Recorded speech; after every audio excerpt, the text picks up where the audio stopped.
Continuação do livro A Geração Ansiosa. Parte 2. A afirmação central dessas páginas é que essas duas tendências, superproteção no mundo real e subproteção no mundo virtual, são as principais responsáveis por tornar as crianças nascidas depois de 1995 a geração ansiosa. Alguns avisos sobre a tecnologia. Quando falo mundo real, estou me referindo a relacionamentos e interações sociais realizadas por 4 traços característicos há milhões de anos. São corporificados, ou seja, usamos nosso corpo para nos comunicar. Temos consciência do corpo dos outros e respondemos ao corpo dos outros de modo tanto consciente quanto inconsciente.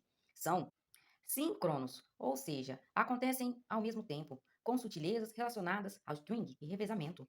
Envolvem primeiramente a comunicação um para com o outro, ou para alguns, com apenas uma interação acontecendo em determinado momento.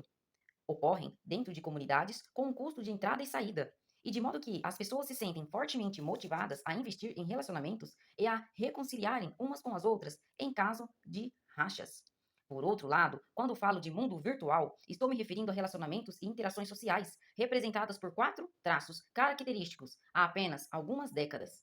São descorporificados, ou seja, nenhum corpo é necessário. Basta a linguagem, a outra parte pode ser, e já é, uma inteligência artificial, IA. São altamente assíncronos, ou seja, acontecem de publicações baseadas em textos e comentários. Já uma ligação por vídeo é síncrona.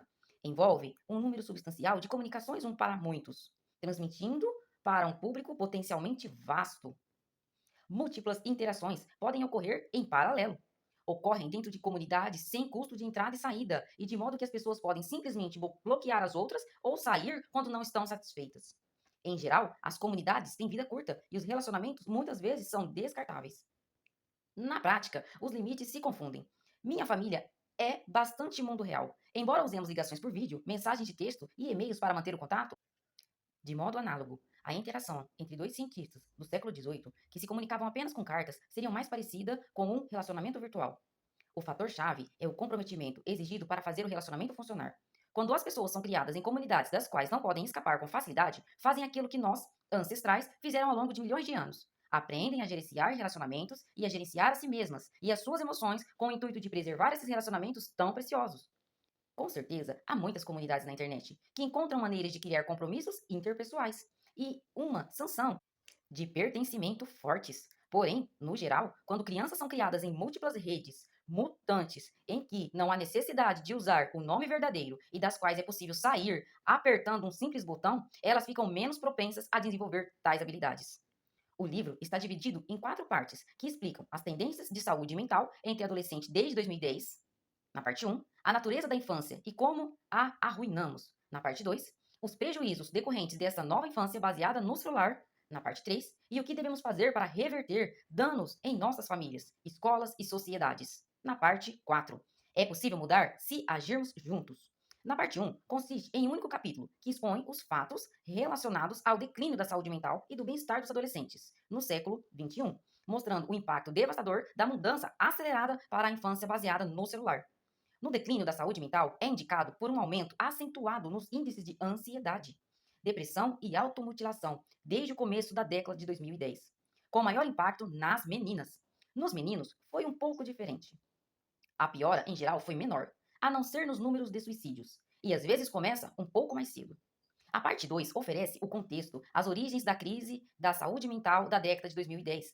Remontam à ascensão de medo e da superproteção dos anos 1990. Mostro como os smartphones e a superproteção agiram como inibidores de experiência que dificultaram que as crianças e adolescentes tivessem um tipo de experiência social corporificada de que mais precisavam, de brincadeiras mais arriscadas e aprendizado cultural, ritos de passagem a aflições românticas.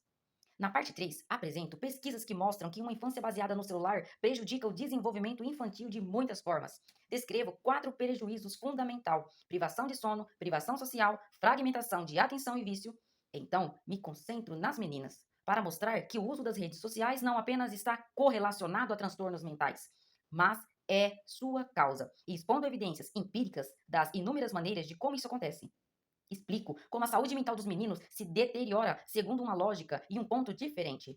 Mostro como a grande reconfiguração contribui para uma incidência maior do que se convenciona chamar de Síndrome de Peter Pan. A dificuldade de fazer a transição de adolescência para a vida adulta e as responsabilidades associadas a ela. Encerro a parte 3 com reflexões sobre uma vida baseada no celular transforma a todos nós, crianças, adolescentes e adultos, enfraquecendo um plano que só consigo descrever como espiritual. Também discuto 6 práticas espirituais antigas que podem nos ajudar a viver melhor nos dias de hoje. Na parte 4, exponho o que podemos e devemos fazer no momento. Sugiro, com base em pesquisas, o que empresas e tecnologia, governo e escolas e pais podem fazer para escapar de vários problemas de ação coletiva. Armadilhas que cientistas sociais vêm estudando há muito tempo e que envolvem custos elevados para indivíduos que atuam de maneira isolada, com escolha de ações mais benéficas para todos no longo prazo, quando uma ação conjunta é coordenada. Como professor de cursos de graduação e pós-graduação na Universidade de Nova York, e como alguém que faz palestras em escolas de ensino médio e outras instituições de ensino superior, descobri que a geração Z tem diversos pontos fortes que poderão ajudá-la a promover uma mudança positiva. O primeiro é que esses jovens não recorrem à negação. Eles querem se tornar mais capazes, mais saudáveis, e a maioria está aberta a novas maneiras de interagir. O segundo é que eles querem promover mudanças sistêmicas para criar um mundo mais justo e solidário, e pretendem se organizar a fazê-lo, por meio de redes sociais. No último ano, cada vez mais jovens vêm atentando às maneiras como a indústria da tecnologia os explora. Conforme se organizarem e inovarem, eles encontrarão soluções que ultrapassam as propostas aqui sugeridas e as colocarão em prática. Sou especializado em psicologia social e não em psicologia clínica ou nas redes sociais. No entanto, o colapso da saúde mental dos adolescentes é um tema urgente e completo, que não temos como compreender na perspectiva de uma única disciplina. Moral, emoção e cultura são os meus focos de estudo. Ao longo de minha trajetória, entrei em contato com ferramentas e pontos de vista que podem contribuir para o estudo do desenvolvimento infantil e da saúde mental dos adolescentes. Atuo no campo da psicologia positiva desde os seus primórdios. No fim dos anos 1990, quando investiguei a fundo as causas da felicidade. Meu primeiro livro, A Hipótese da Felicidade, examina 10 grandes verdades que antigas culturas ocidentais e orientais descobriram a respeito de como levar uma vida próspera. Quando era professor de psicologia na Universidade de Virgínia, até 2011, eu ministrava um curso chamado Flourishing. E hoje dou algumas versões dele na Escola de Negócios STEM da NYU para alunos em graduação ou do MBA. Observei os índices crescentes de ansiedade e vício relacionados a aparelhos eletrônicos, conforme meus alunos de milênios, com celulares simples, passaram a membros da geração Z, com smartphones. Aprendi muito com a franqueza deles ao abordar os seus desafios de saúde mental e o seu relacionamento com a tecnologia. Meu segundo livro, A Mente Moralista, apresenta a minha pesquisa sobre os fundamentos psicológicos da moralidade evoluída. Investigo os motivos pelos quais pessoas boas são segregadas por política e religião, dando especial atenção às suas necessidades de se vincularem a comunidades morais que lhe oferecem a sensação de um propósito e um sentido comum. Esse trabalho me preparou para ver como as redes sociais online, que podem ajudar adultos a atingir seus objetivos, talvez não sejam substitutos eficazes para as comunidades do mundo real, em que as crianças foram originadas, moldadas e criadas por centenas de milhares de anos. No entanto, foi meu terceiro livro que me conduziu diretamente ao estudo da saúde mental dos adolescentes. Meu amigo Greg esteve entre os primeiros a perceber que alguma coisa havia mudado muito de repente no campo universitário, com os alunos começando a apresentar o mesmíssimo padrão de pensamento distorcido que ele havia aprendido a identificar e evitar quando estudou terapia cognitivo-comportamental.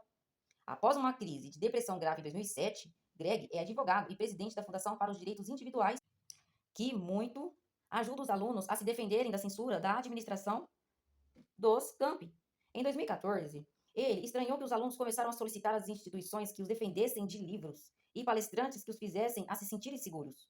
Greg supôs que, de alguma maneira, as universidades estivessem ensinando os alunos a apresentar distorções cognitivas, como catastrofização, pensamento dicotômico e raciocínio emocional. O que isso poderia estar causando depressão e ansiedade? Em agosto de 2015, apresentamos essa ideia a um ensaio na Atlantic, intitulado A Superproteção da Mente Americana. Acertamos apenas em parte. Alguns cursos universitários e novas tendências acadêmicas estavam de fato ensinando distorções cognitivas sem perceberem. No entanto, em 2017, evidenciou-se que o aumento dos índices de depressão e ansiedade ocorria em muitos países, entre adolescentes de nível de escolaridade, classe social e raças diferentes.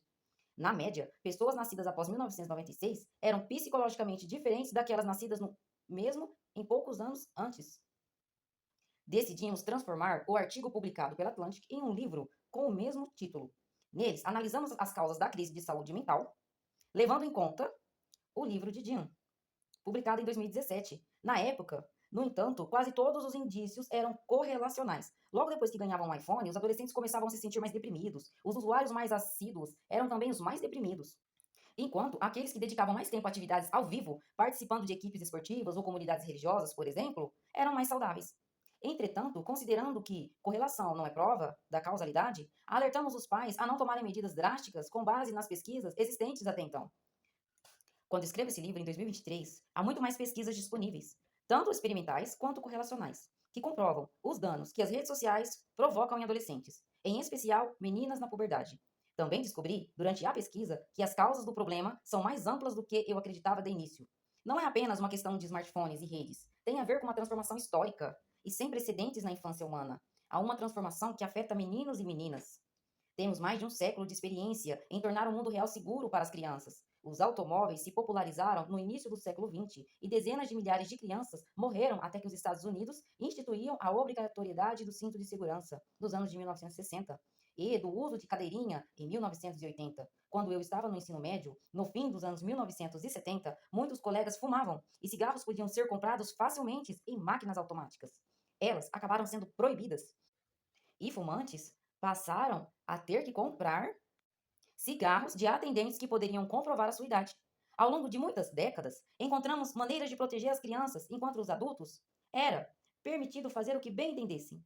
Então criamos um mundo virtual que satisfizesse os caprichos momentâneos dos adultos e deixamos as crianças praticamente indefesas. Agora, somam-se indícios de que a infância baseada no celular está corroendo a saúde mental de nossas crianças e culminando em isolamento social e uma infelicidade profunda. Vamos deixar que isso aconteça?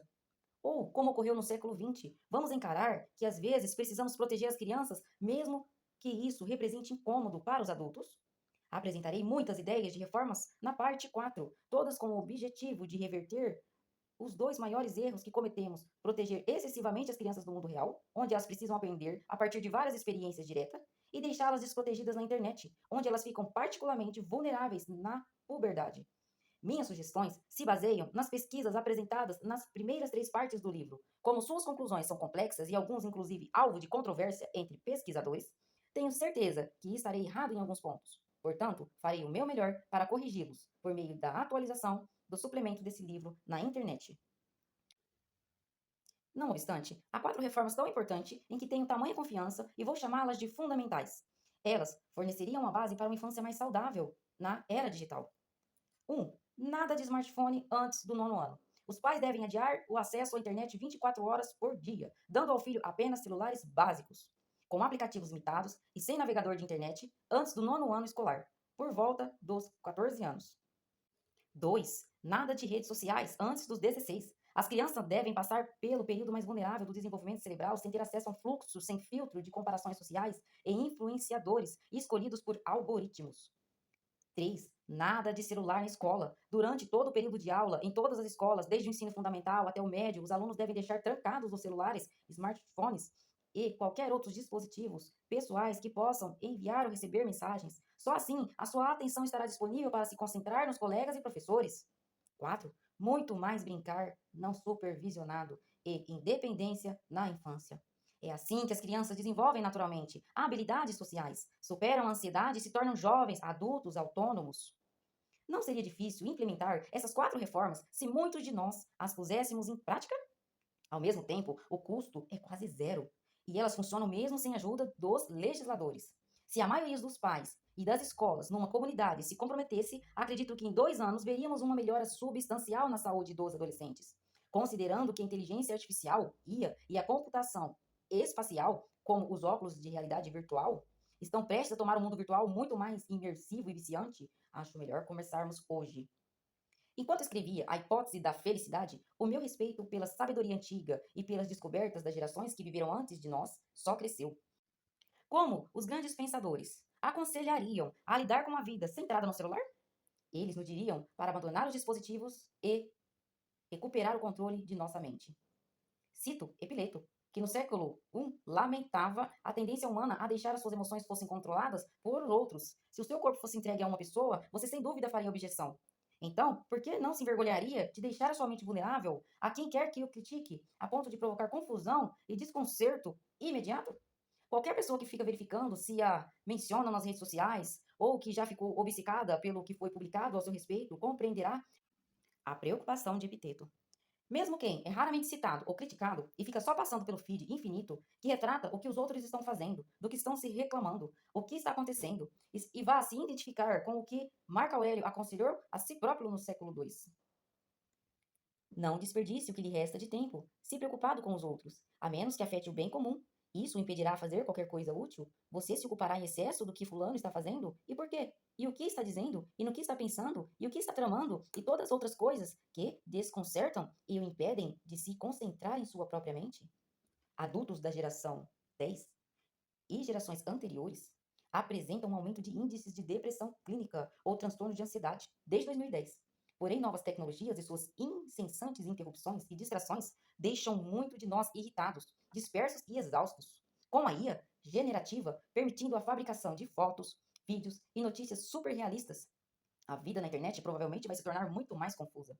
Mas não precisa ser assim. Podemos recuperar o controle de nossa mente.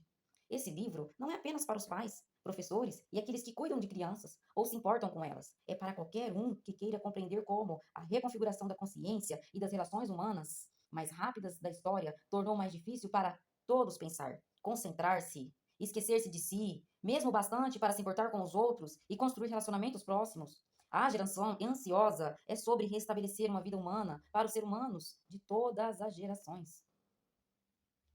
Nota ao pé da página. Há indícios sólidos de que as tendências de superproteção, uso de tecnologia e saúde mental que descrevam tenham acontecido de maneira bastante parecida e, ao mesmo tempo, em todos os países da anglosfera: Estados Unidos, Reino Unido, Canadá, Austrália e Nova Zelândia.